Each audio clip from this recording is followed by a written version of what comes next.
ন্যায় বিচৰা সংগ্ৰামখনৰ এটা নিৰ্দিষ্ট লক্ষ্য আৰু উদ্দেশ্য আছে। সেই লক্ষ্য আৰু উদ্দেশ্যৰ পৰা বিভ্ৰাট কৰাৰ কথা এটা যে ক'লে, এবাৰ যে ক'লে যে তেওঁ হত্যা কৰিছিলে, মুখ্যমন্ত্ৰীয়ে কৈছে, আমি কোৱা নাই।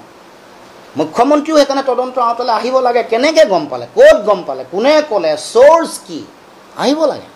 তাৰ পাছত তাৰ আগত কি কৈছিলে, ৰিপৰ্টটোত কৈ থকা হৈছিলে, প্ৰচাৰ কৰি থকা হৈছিলে পানীত ডুবি থকা বুলি কৈছিলে তো ছিংগাপুৰত। তাৰপিছত কি ক'লে, শেখৰে ক'লে বিষ দিয়া বুলি, তাৰপিছত মূৰত পিছফালে দুখ পোৱা বুলি এটা উলিয়াই দিয়া হ'ল।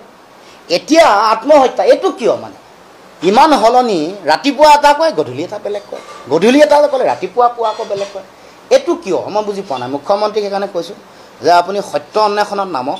বাকী এই ভোট পোৱা নোপোৱা, বাকী কথা বতৰাবোৰ এছপি জুবিন গাৰ্গৰ নামৰ বিশাল সত্তাতাৰ সময় তেওঁৰ সৃষ্টিশীলতাক ধৰি ৰাখিব পাৰে নেকি? তেওঁক ক'ব পাৰে নেকি? কোনোবাই কৈ আছে স্বাস্থ্য বেয়া হয়।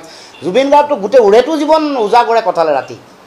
ইমান সৃষ্টি, ৩৮,০০০ গান, চিনেমা, আৰু চবচে ডাঙৰ কথাটো আটাইতকৈ যদি কোনোবাই ভয় খাইছে তেওঁৰ আদৰ্শটো। তেওঁ যে এখন মানুহত ভেদাভেদহীন সমাজ, সাম্প্ৰদায়িকতাহীন এখন সমাজ গঢ়িব খুজিছে, সেই আদৰ্শক ভয় খায়।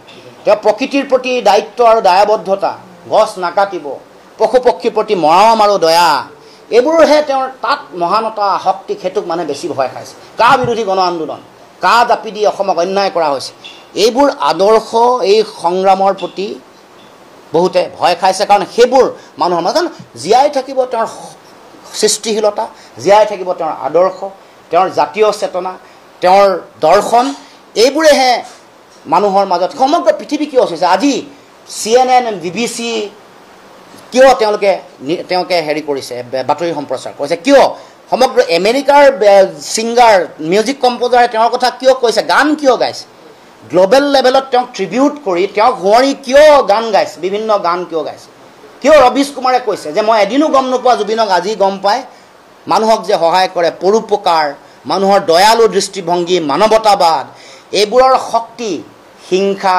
সাম্প্ৰদায়িকতা, হত্যা, ভেদাভেদ, ঘৃণা, এইবোৰতকৈ বহুত ওপৰত। মুখ্যমন্ত্ৰী ডাঙৰীয়া, আপুনি যিবোৰ এজেণ্ট মেলিছে মাৰ্কেটত, এইবোৰ এজেণ্টকো নিয়ন্ত্ৰণ কৰক, বুজাই দিয়ক পৃথিৱীত জয় মানৱতাৰহে হয়, সাম্প্ৰদায়িকতাহীনতাৰহে জয় হয়, প্ৰেম, মানুহৰ মাজত থকা ভাতৃত্ববোধ, সমন্বয়, এইবোৰৰহে জয় হয়, দয়ালু পৰোপকাৰ, এইবোৰৰহে জয় হয়।